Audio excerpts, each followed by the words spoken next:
Hello বন্ধুরা, আমি সোমা। আমি আবার একটা নতুন স্বাদের রেসিপি নিয়ে চলে এসেছি।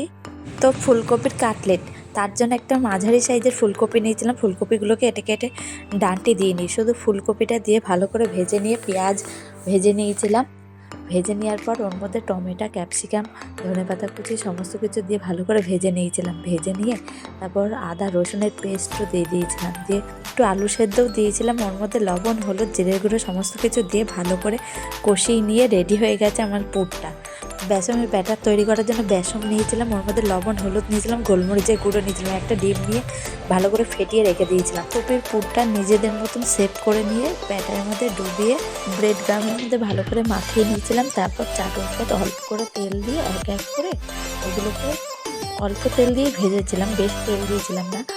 দেখো কত সুন্দর হয়ে রেডি হয়ে গেছে ফুলকপির কাটলেট। কি বলবো, অসাধারণ হয়েছে, জাস্ট কোনো কথা হবে না। তোমরা বাড়িতে